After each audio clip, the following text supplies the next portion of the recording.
Hello again, Gills fans. Welcome back to the latest episode of Gills in the Blood TV. It is Monday, which means one thing, Monday review. And today we're talking about our first 3 points of the season in Sky Bet League One. I'm sure all of you are aware by now that we went to the DW on Saturday afternoon, 3 p.m, and came away with all 3 points after a 3-2 victory. Probably an absolute belter for the neutrals. I'm sure if you're a manager of either side or a fan of either side, it was a little bit seat of the pants and a little bit too open at times for your liking, but ultimately we got the job done, and ultimately I think we deserved all 3 points. So yeah, great to see us get off the mark in the league. Safely in mid-table now, if you look at tables at this stage of the season. But yeah, like I say, ultimately I think we deserved the points. I thought the game was very open. It was clearly apparent that it seemed to be two defences that were very new, that had been put together recently and hadn't built up relationships and partnerships properly. And I think that's one thing that I've said about the Gills throughout the summer since they came back in for pre-season.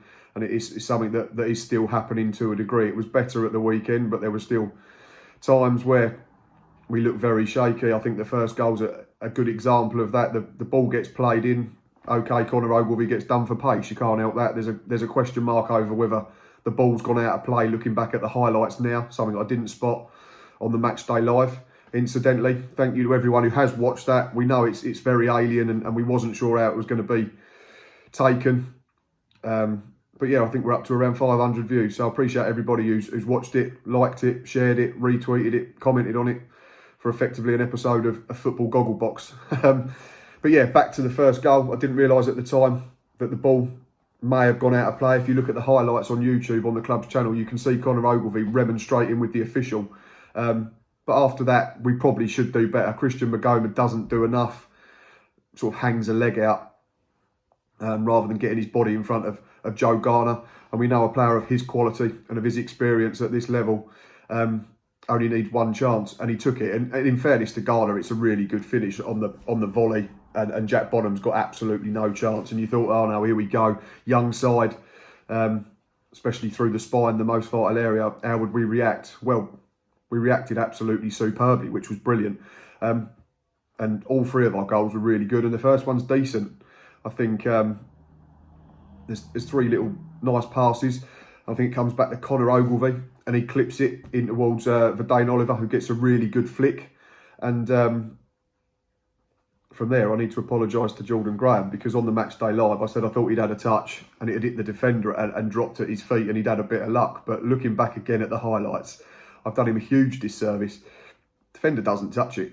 He brings it under control with 1 foot on the end of his toe, and it drops to his feet, and then he rifles the right-footed shot past the helpless Jamie Jones to get us level literally a minute or so after conceding it. And it's a really, really good goal. And I've seen a couple of tweets about Jordan over the weekend. Him and Verdane Oliver having a load of chat on social media, which is great. And people have called him, you know, saying he's cheating. We're cheating having him in League One. He does look that good at the moment. And fingers crossed that we can keep him fit, because we've got one hell of a League One player on our hands if we keep him on the pitch. So yeah, that was 1-1. And then a few minutes later, we took the lead. And again, it's a well-worked goal. It's a bit more direct this time. Conor Ogilvie, we know, can throw it fair distances, and he chucks the throw in down the line. And again, Verdane Oliver wins another aerial battle, which is his thing, it seems. He doesn't lose battles in the air with many people. And ball drops at the feet of Jordan Graham, and he's still got work to do from out on the left. Couple of drops of the shoulder, cuts inside, and perhaps Jamie Jones should do better, but such is the ferocity of the shot. It goes straight through his legs, I believe. And from being 1-0 down, suddenly 8 minutes later, we lead. And everything was looking rosy again. And there was a couple of maybe minor scares before the break, but we got in at the interval at 2-1 up. And I can imagine the team talk was along the lines of just tighten it up at the back and keep doing what you're doing going forward, because we've been a real threat and we'd be absolutely fine. And second half started pretty much in the same vein as the first period. Both sides were going to have a go. It was almost like a basketball contest at times. It was almost like defensive work had been forgotten as soon as anyone got in the final third. But yeah, the third goal, is it the pick of the bunch? For me, in terms of a team goal, I think it just about is. Again, there's half a dozen really good passes, and Conor Ogilvie clips a really good ball into Verdane Oliver. He controls it on his chest. Little flick round the corner to Scott Robertson, who digs it out from his feet. Looks up, could have shot himself, I think, but unselfishly gives it to Trey Coyle. And the young man shows remarkable composure for a kid of his age who's in his first season in senior football. And much like his finish against Crawley recently in the EFL Trophy, gets his head up, has a look, realises he doesn't have to smash the hell out of it, and guides it into the far corner past the despairing Jones. And we were 3-1 up at that stage after about an hour, and really good value for that lead. And I think we had a little laugh and a joke on the match day live, because it really should have been game over, and then we conceded straight after again. And I said, we'll have to blame Boz, because he was the one that was brave enough to say we should win the game from here on in at 3-1 up. But wouldn't be Gillingham if we didn't make it a little bit more difficult for ourselves and keep us fans on the edge of our seats, so to speak. And the second goal that they scored, poor again. We can't dress it up. A corner comes into our box and it bounces around and lands on the floor. And I think there's a combination of Jack Tucker, Conor Ogilvie, and it might be Verdane Oliver who's back helping out, all sort of think the other one's going to clear it. Nobody does. And their player just runs in and slaps it in the bottom corner again. No blame on Jack Bonham, who's got absolutely no chance. So yeah, suddenly it was fingernails being bitten and maybe thinking we was going to have to cling on, because, and this has been a debate that's been raging on social media, especially on our Facebook page over the last couple of days, about a couple of people think it's a game we should have won. A couple of people think it's very similar to the Bolton situation last season. I couldn't disagree more. I think Bolton had, 3-4 senior pros starting that game last August when we beat them 5-0, and everyone else seemed to be about 17, 18. This Wigan side was full of experience still. Jamie Jones in goals, 31, he's been around the block. Is it Nathan Cameron, I think, played centre-backs, 28 years old, good league experience. They've got Kay Naismith, they've got Joe Garner that we've already mentioned. Gary Roberts back for a second spell, 36 years of age. I think 7 of their starting 11 were 26 years and older. And I think aside from 29-year-old Jacob Mellis and 28-year-old Verdane Oliver in our side, we only had one other player over the age of 27. And if you look at our 2 centre-backs, if you look at our 2 centre midfielders, no older than 22.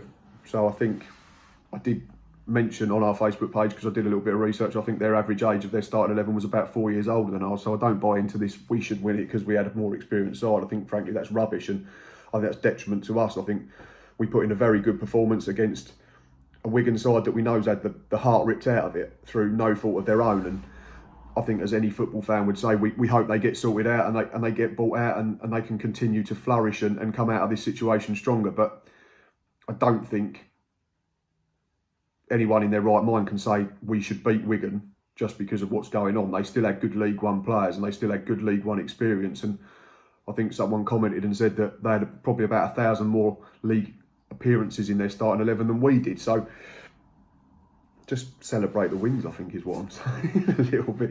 But anyway, I've gone off on a little bit of a tangent. But yeah, at 3-2, obviously, it became a bit more nervy. But I think on the whole, we saw it out pretty well. Got the job done. There's a couple of moments again, obviously, where balls were flung into our box and it got a bit nervy. But ultimate thing is we got over the line. We scored more goals than them and we picked up our first 3 points of the season. And as I said right at the start of the video, we deserved it, in my opinion. Yeah, try and do the positives and the negatives. I'm trying to do this now on the Monday review on a weekly basis. I think negatives will do first. There's not many. And it seems to be a recurring theme, and that's 2 soft goals again and naive defending at times. But I think there were certainly signs that it's coming together. I think there are certainly signs that Steve Evans is starting to know what he thinks his best back 5 is, including Jack Bonham. And I think it was the back 5 that started at the weekend. So that's Jack Bonham in goal with Ryan Jackson and Conor Ogilvie at fullback, and then Christian Magoma partnering Jack Tucker. And that's no disrespect to Zach Medley. I just think that Tucker knows this league more. Magoma has experience of playing top flight football in Poland, which would stand him in more stead than just under 23 football that Zach Medley's played. So that for me at the moment has to be the back five that we persist with in the league games. Obviously, we're going to have to rotate and rest because there's a lot of Saturday, Tuesday this season because of everything that's been going on in the world, and the games are still coming thick and fast. And we play Wednesday this week in the League Cup when we travel to Stoke. But yeah, in terms of negatives, that was probably the only real one. The only other thing to mention is obviously Alex MacDonald had to be tested for COVID because he came down unwell after Tuesday's cup win over Coventry. And it meant that we couldn't even fill a bench this week. So clearly we need numbers in. Steve Evans has mentioned in his interview after Saturday that someone is in for talks today, I believe, a striker. So fingers crossed that we can get that over the line. We do need probably another option out there, a different type of striker to Verdane Oliver and John Akindi. And I think we still need a couple in at least just to give us a little bit of a buffer because we are right down to the bare bones already and we're only 3 weeks into the season, which is frustrating. But in terms of positives, there were plenty. I think the Verdane Oliver Jordan Graham partnership in a front three is really starting to show signs of fruition. And I did a tweet yesterday. Their goals and assists and everything combined, and they're absolutely flying, the pair of them. And it's weird to see that all of Jordan Graham's 3 goals this season have been assisted by Verdane Oliver, and Verdane Oliver's goal this season has been assisted by Jordan Graham. So there's clearly something there, and it's something to build on, and that'll continue to get better and better, fingers crossed, the more they play games together. The other two I want to really talk about are baby-faced assassins, maybe, in the middle of the park. I thought Scott Robertson and Josh Eccles were absolutely first class on Saturday. I think both put in performances way beyond their young years in terms of maturity and making the right decisions at the right times, knowing when to press, knowing when to drop. I'm sorry about that, that's my dog deciding to get involved in the video. Both knowing when to press, when to drop off. Both were decent with the ball, both worked really hard without the ball, not afraid to put their foot in. I think there was one example, I think it was Eccles took a yellow card for the team when one of their players was running through towards goal. He knew he had to bring him down before he got into the box, and got no issue with that. That's clever in my opinion. You're stopping a fella getting into the penalty area. You don't want to be bringing him down inside the 18-yard box, or bringing him down just outside. And yeah, in terms of match ratings, they were all in. You know, they were all the ones that were the top marks that we gave. We gave Jordan Graham man of the match for an 8. But then Oliver, Robertson, Eccles, and also Trey Coyler, we've already spoken about, all got solid 7s. Which was promising, and I think going that way we've got a lot of fluidity, a lot of flexibility and a lot of options at the moment, which is exciting to watch. Obviously if we can keep it tighter at the other end, then it's a good platform to build on. And the final positive for me was Jack Tucker, who I've already mentioned. I think that was probably as close to a Jack Tucker performance as we've seen this season. I think there's been a few issues with him in terms of not knowing whether to be the dominant centre-back or the one that drops in and sweeps up, like I've mentioned on previous videos, because all of last season he played with the same centre-back in Max Amar, whereas this season he's having to learn to play with someone different. And where Steve Evans is still trying to learn who his best players are in certain areas, there's been a lack of consistency. But I think we're starting to see more of that now. And I think the more games that Jack and Christian play together, the better they'll get as a pair. So fingers crossed that can continue to improve. But yeah, I just thought that was probably Jack Tucker's best performance of the season. It wasn't perfect, not by any means, and he knows that. But certainly back to near the levels that we know Jack Tucker can get at. Right, that's everything I think in terms of Saturday's game. 3 points, up and running, moved up the table, because it's really important after 2 games. Like I said, thanks to everyone who watched the match day live with a difference.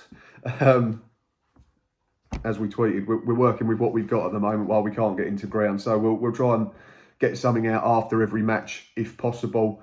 But if we don't, obviously you understand why. Wednesday, as I've already mentioned, we travel to Stoke in the 3rd round of the League Cup. Probably be a much different Stoke to a team that lined up in yesterday's league game. But they've not started great, have they? So I don't think it's a game that we can go up there and think, oh, we're going to get beat here. I think it's one that we can embrace and use as a free swing. Maybe experiment a little bit, rest and rotate, which I think we'll have to as much as we can, because we do have a very small squad. Excuse me. In terms of Stoke this season so far, drew 0-0 with Blackpool in the League Cup before winning on penalties. Drew 0-0 with Millwall in the league. Beat Wolves 1-0 in the next round of the League Cup. And then lost 2-0 at home to Bristol City in the Championship yesterday. So, struggling to score goals. But like I say, it's difficult to make a prediction. No idea what the lineups are going to be because both managers are surely going to make lots of changes. So won't do a score prediction, but looking forward to it nonetheless. We'll order it and watch it on iFollow Wednesday evening. I think it's a 7 o'clock kickoff. Right, that is enough from me today. As always, thanks for watching. Thanks for listening. Please retweet, like, share, subscribe, tell your mates and do all that you keep doing. You know where we are on YouTube, Facebook, Instagram and Twitter. Until next time, up the Gills.